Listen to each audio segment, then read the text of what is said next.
Senang sekali berjumpa dengan Anda semua dalam kesempatan ini. Dan memang kalau diceritakan dulu sih saya memang bukan Buddhis. Sejak dalam kandungan bukan Buddhis.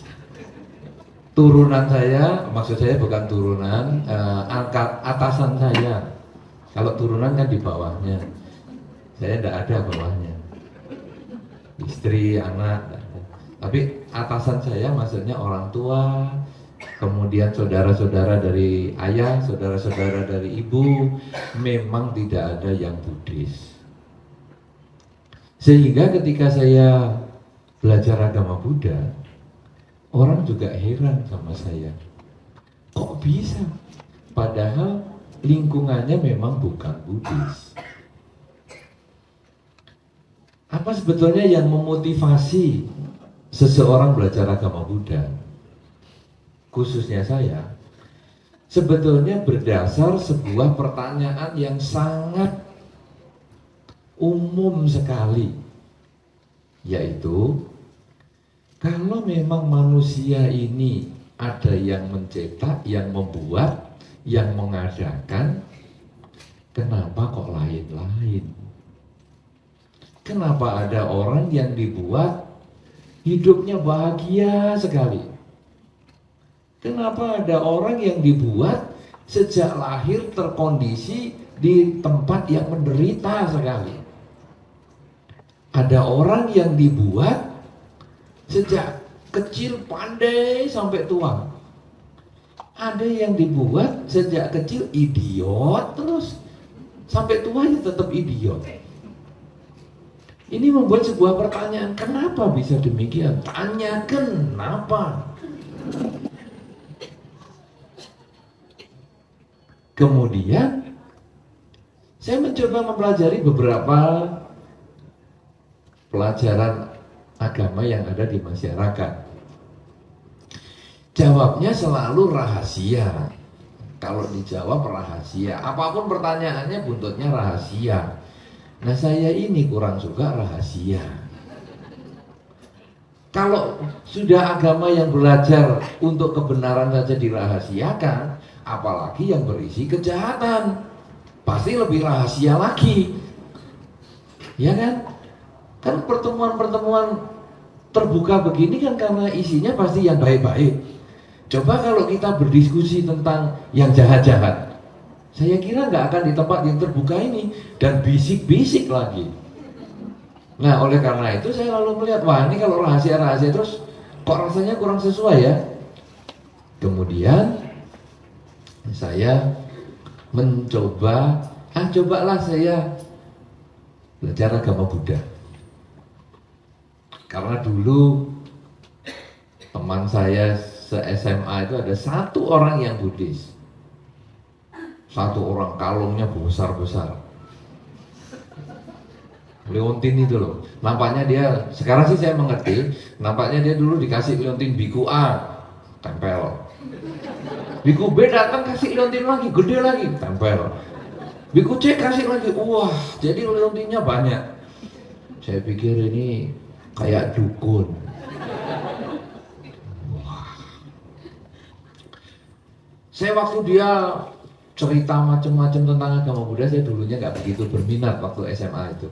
Tapi kemudian setelah saya masuk perguruan tinggi, jadi tahun 80 sebetulnya saya kenal agama Buddha, belum lama.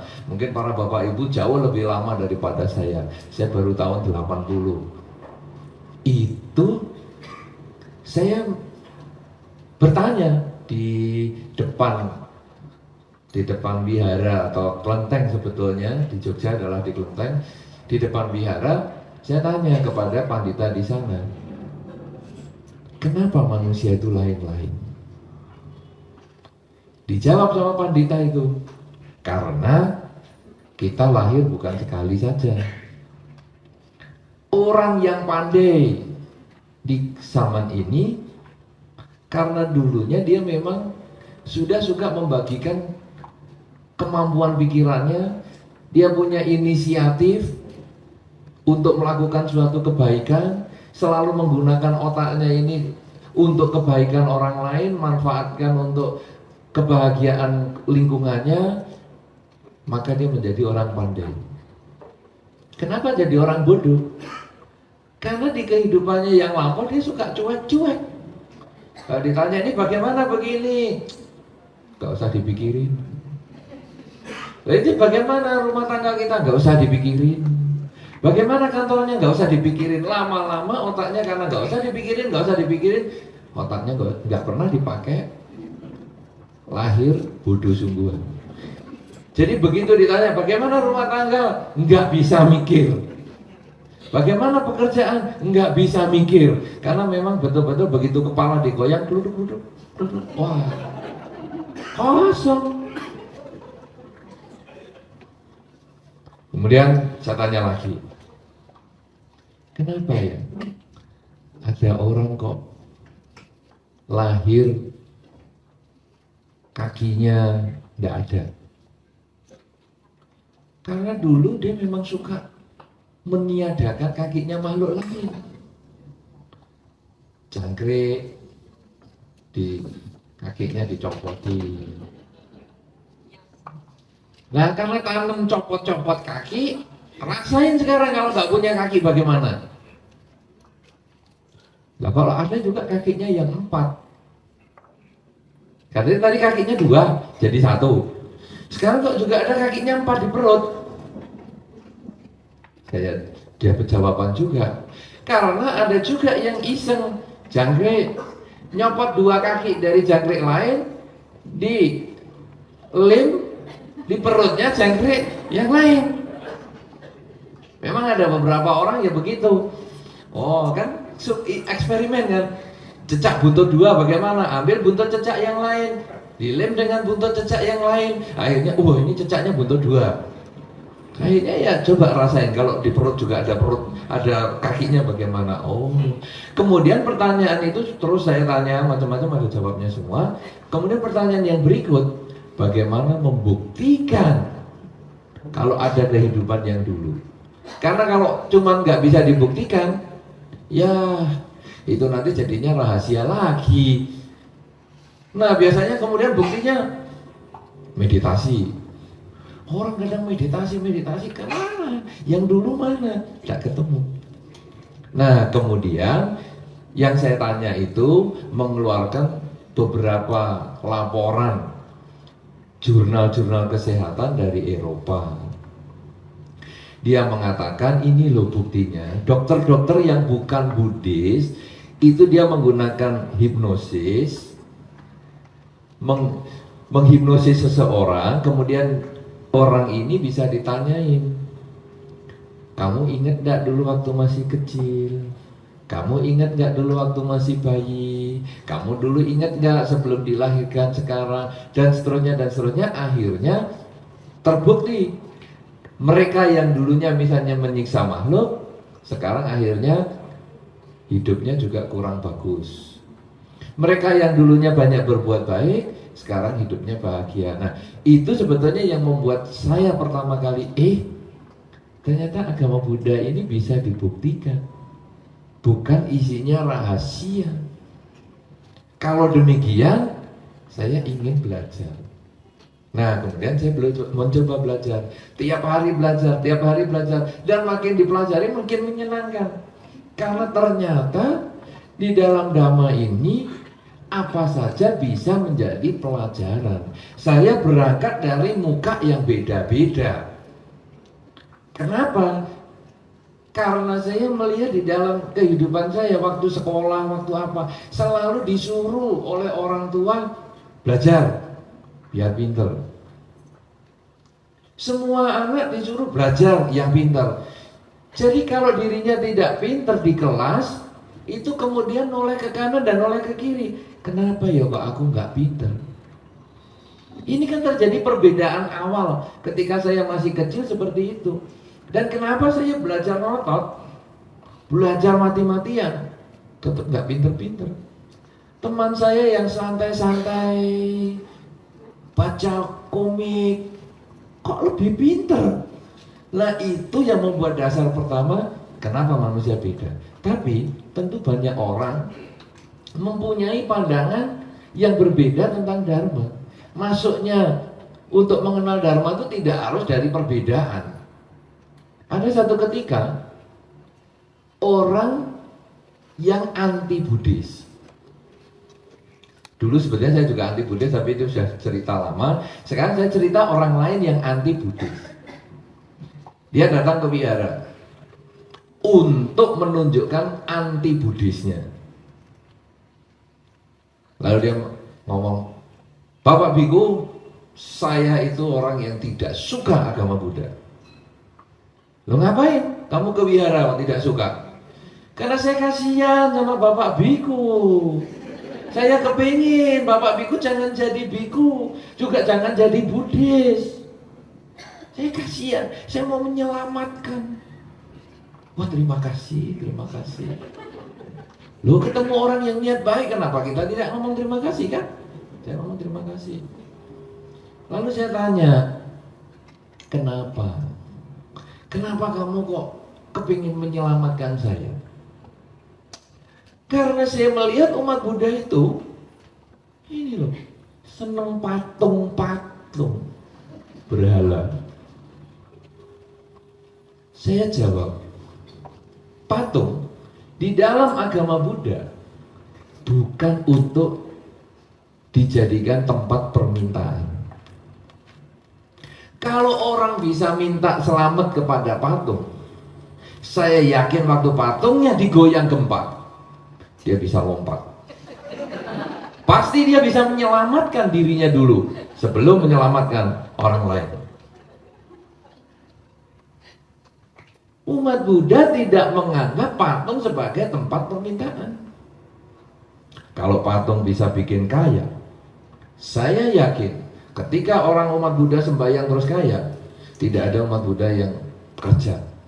Sembahyang semua di depan patung, langsung duit pluk, pluk, pluk. Wah, saya kira ini patung mengalahkan percetaan uang negara.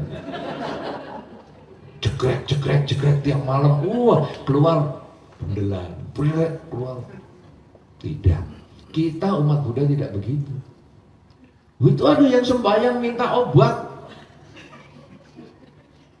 Wah, ini patung bisa sekolah kedokteran nampaknya ini. Orang sakit sembahyang sembuh, nggak perlu ke rumah sakit. Wah, saya katakan bukan demikian. Umat Buddha melihat patung Buddha itu sebagai lambang. Lambang apa ini? Lambang semangat hidup.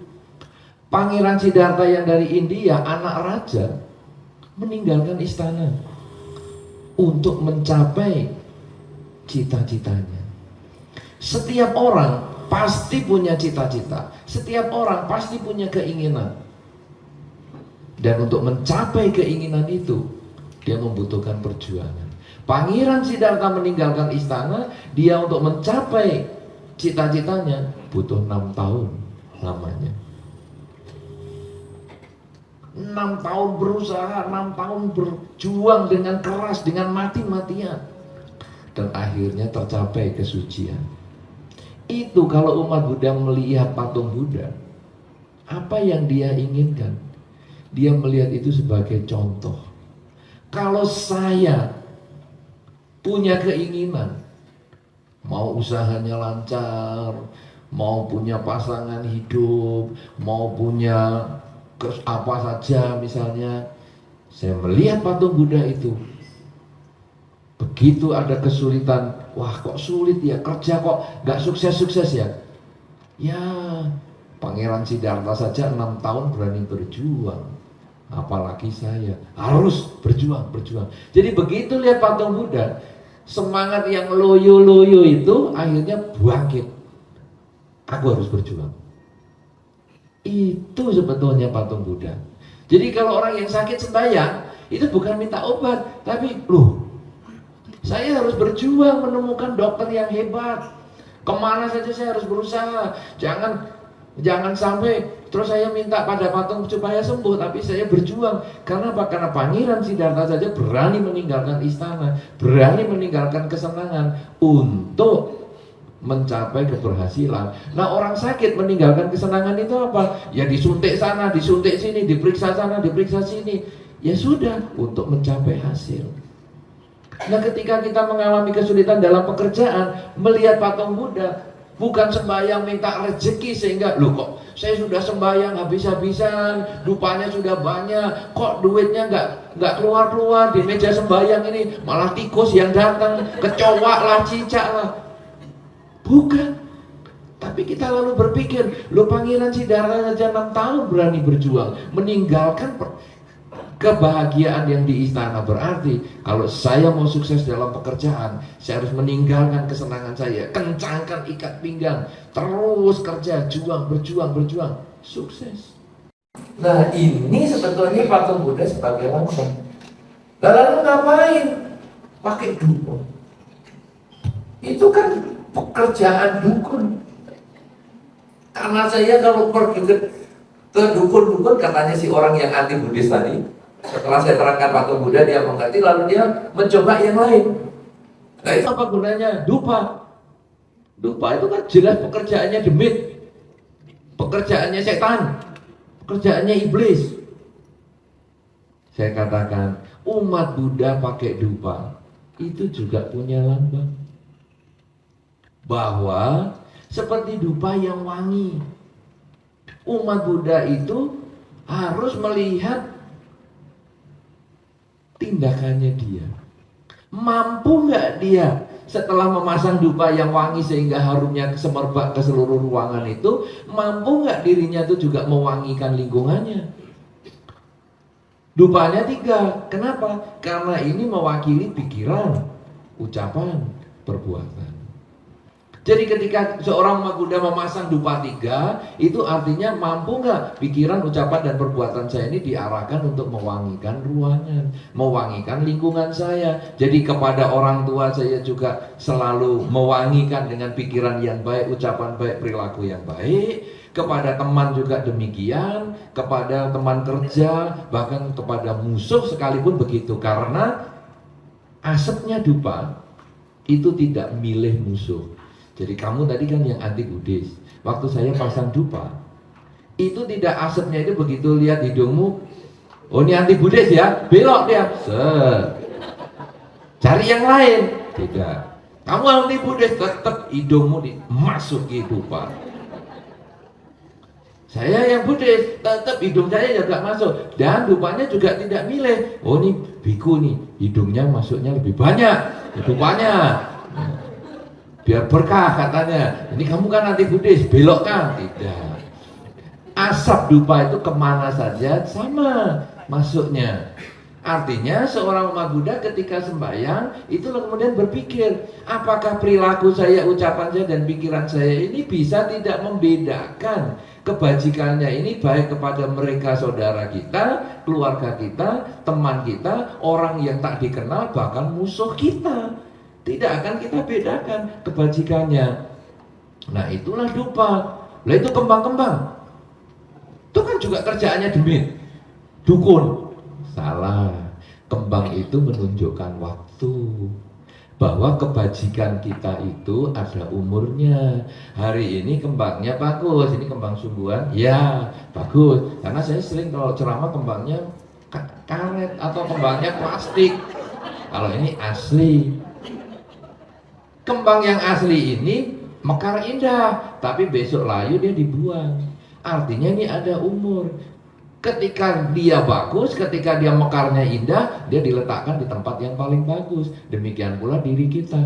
Ketika diri kita masih indah, ketika diri kita masih kuat, ketika diri kita masih sehat, pikiran, ucapan, dan perbuatan berikan yang terbaik kepada lingkungan kita, siapapun juga.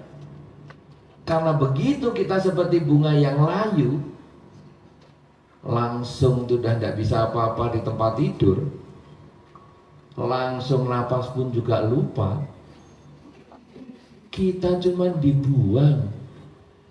Ya kan? Anda sudah pernah bertemu dengan orang yang tak bermanfaat? Napas saja sudah tidak ada, kan tidak disimpan, dibuang. Sama dengan bunga, dibuang. Demikian pula seseorang yang sudah tak ada nafas, orang yang sudah meninggal juga demikian. Maka ketika kita meninggal dunia, kita sudah tidak ada artinya lagi, kita akan dibuang. Nah, mumpung masih segar, mumpung masih sehat, begitu kita melihat bunga di altar, mumpung masih segar, masih sehat, masih kuat, ayo isi pikiran dengan yang baik, ucapan baik, perilaku baik. Nah, akhirnya orang yang anti Buddhis ini mulai tahu, ternyata agama Buddha ini altarnya bukan sembahyang setan, altarnya ini pelajaran. Sehingga setiap kali umat Buddha memasang dupa, dia ingat perilakunya supaya menjadi lebih baik. Ketika dia melihat bunga, dia ingat waktunya bahwa kematian akan selalu datang. Kita harus mengisi hidup ini dengan kebaikan. Nah, sejak itu dia sudah tidak memusuhi agama Buddha. Masalah dia tidak jadi Buddhis itu urusan dia. Karena di dalam Dharma, seseorang mau belajar Dharma, tidak harus dia menjadi seorang umat Buddha. Orang boleh melaksanakan Dharma tanpa mengaku dirinya agama Buddha pun tidak masalah. Kenapa? Karena yang penting di dalam Dharma adalah perubahan pikiran menjadi orang yang lebih baik. KTP-nya Buddhis 3 kali. Kemudian sudah mengumpulkan foto-foto dengan biku yang banyak sekali. Di beberapa tempat saya melihat rumah orang dipajang dengan foto biku bermacam-macam. Padahal biasanya saya melihat foto dia salaman dengan presiden, foto salaman dengan menteri, foto salaman dengan Pak Camat, foto salaman dengan calon mertua. Ini foto dengan biku ini, biku itu, wah senang sekali. Tapi kalau perilakunya belum berubah, dia bukan Buddhis. Dia masih KTP-nya yang Buddhis. Tapi walaupun dengan biku sekalipun tidak ada yang dikenal, kemudian tata upacara seperti yang tadi dibaca itu juga nggak ngerti. Gitu, tadi kan membaca Dhammapada, apa ini? Ya, saya dulu juga begitu. Waktu pertama saya membuka buku agama Buddha, ini tulisan kok ngumpul semua, ini apa ini? Sudah tidak ngerti yang begituan. Nah, kalaupun tidak mengerti tidak masalah, karena selama perilaku kita baik, ucapan kita baik, kemudian cara berpikir kita baik, dan selalu menyadari hidup yang tidak kekal ini selalu berubah, terbatas oleh waktu. Ini sudah ajaran Sang Buddha dan kita boleh jalani itu tanpa berubah KTP. Nah, oleh karena itu, kemudian orang yang anti Buddhis itu sekarang sudah tidak lagi memusuhi agama Buddha, tapi juga dia tetap dengan agamanya sendiri. Bagi saya juga tidak keberatan, itu urusannya dia, karena pemilihan agama adalah kecocokan. Tapi masalahnya sekarang dia sudah tidak menentang lagi, karena dia sudah mengerti apa sih itu agama Buddha. Nah, ini yang bagi saya lebih saya tekankan. Kenapa kita memilih agama Buddha? Karena sesungguhnya agama Buddha itu bisa digunakan oleh siapapun juga. Itu kalau pakaian ya all size lah. Siapa saja bisa pakai. Seperti sandalnya hotel itulah. Siapa saja bisa pakai. Mau laki mau perempuan bisa pakai.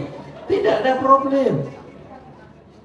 Karena kalau agama Buddha ini ajarannya hanya berlaku untuk umat Buddha, saya malah nggak suka. Sebelum kamu bernamaskara atau bersujud di depan patung Buddha, kamu belum umat Buddha. Nanti nggak saya kasih pelajaran agama Buddha, saya malah nggak ikut. Tapi justru seninya di agama Buddha ini adalah walaupun kita nggak ngerti patung Buddha, walaupun kita nggak ngerti upacara Dharma, tapi kalau kita mau melaksanakan dan kita bisa berubah, itu kita sebetulnya sudah Buddhis. Dan ini yang membuat bagi saya agama Buddha memang layak untuk menjadi jalan hidup kita. Begitu Pak Yani. Terima kasih. Baik, terima kasih luar biasa sekali penjelasan Bante. Tapi Ya, sebelum kita lepas ke audiens, mohon maaf Bante, ini agak pribadi sedikit. Apakah ada tentangan Bante dari keluarga terutama sampai Bante meninggalkan agama yang lain yang dulu, terus sampai sekarang menjadi biku gitu? Pasti ada kendala-kendala itu. Kalau tentangan pemilihan agama tidak ada. Karena saya dari kecil kan suka bertanya-tanya tentang agama dan kemudian suka belajar agama di mana-mana. Jadi pindah agama itu sudah rutinitas, ya. Nah, sehingga waktu ibu saya melihat saya belajar agama Buddha, bagi dia juga itu hal yang biasa. Ya, paling 2 bulan lagi juga ditinggal. Ya. Tapi ketika saya berniat menjadi biku, itu yang problem. Karena di keluarga kami tidak ada sejarah orang yang tidak kawin. Jadi ketika ibu saya bertanya, saya ngomong, saya mau jadi biku loh. Loh, di dunia ini manusia diciptakan berpasang-pasangan. Lalu saya jawab, lah kenapa tetangga kok nggak kawin? Sampai tua jenggot kok tidak kawin? Mana pasangannya dia? Si itu kenapa sudah tua kok juga nggak kawin? Si lama juga itu. Yang lain-lain saya tunjukkan. Dia nggak bisa ngomong. Nah, artinya orang lain kan juga tidak mengatakan hidup itu manusia diciptakan pasangan-pasangan, karena perkawinan itu adalah pilihan, bukan keharusan. Nah, kemudian itu pertama saya sampaikan demikian. Kemudian yang kedua, dia memang keberatan. Waduh, nanti nggak bisa ketemu kalau jadi biku. Bisa. Jadi biku kan bukan hilang langsung pindah alam. Nanti tetap bisa ketemu, tenang-tenang saja. Gitu. Nah, tapi bagaimana ini? Kamu kan nggak bisa berbakti kepada orang tua. Saya jawab, berbakti kepada orang tua itu tidak harus punya anak. Karena ada satu konsep bakti, orang itu menikah dan punya anak, kan begitu. Ya, melanjutkan keturunan dan seterusnya. Saya ngomong, kalau menikah dan punya anak kemudian jadi penjahat, kamu malah stres loh. Saya tidak menikah, tapi kan jadi orang baik. Apa kamu stres kalau saya jadi orang baik? Apa kamu senang kalau saya jadi orang jahat? Menjadi biku itu jadi orang baik, kenapa kamu tangisi? Apa saya suruh jadi penjahat biar gak kamu tangisi? Dia diem. Nah, kemudian saya jawab lagi, kalau punya istri dan punya anak, itu hanya membahagiakan kamu dan membahagiakan keluarga mertua. Tapi kalau menjadi biku, itu membahagiakan banyak mertua, banyak istri, banyak suami, dan lain-lain. Kenapa demikian? Karena memang menjadi biku kan pelayanan sosial. Orang yang stres sama mertua ya cerita, mertua yang stres sama menantu ya cerita, anak yang stres sama orang tua cerita, orang tua stres punya anak juga cerita, dan endingnya jadi biku kan mencoba memberikan solusi. Nah, saya katakan, seandainya kamu punya uang 1.000 rupiah, bisa beli roti di satu toko ini 1, lalu di toko sebelah itu 10, kamu mau beli roti di mana? Ya mesti beli yang 10. Nah, itu dia. Kan logis itu. 1.000 rupiah kalau cuma 1, yang sebelah ini 10 dengan kualitas yang sama loh. Bukan yang sebelah ini palsu. Kan kamu pasti beli yang 10. Nah, saya sebagai biku, kalau saya kawin, itu saya seperti kamu punya uang 1.000 beli roti di satu toko. Dapat 1 aja untuk membahagiakan istri sendiri, anak sendiri, mertua sendiri. Tapi uang 1.000 ini modalnya ini, kamu kan punya anak yang namanya saya ini, kan sekarang jadi biku, itu bisa dapat roti banyak, artinya membahagiakan lebih banyak keluarga. Kamu milih mana? Nah, kalau kakak saya yang menikah membahagiakan kamu di dalam ke dunia ini.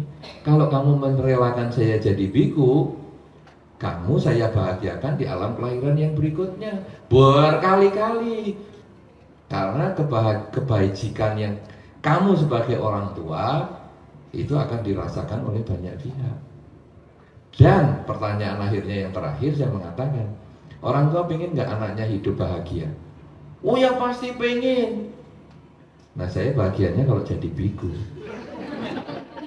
Ya sudahlah, langsung dia tanda tangan. Tidak ada pilihan lain loh.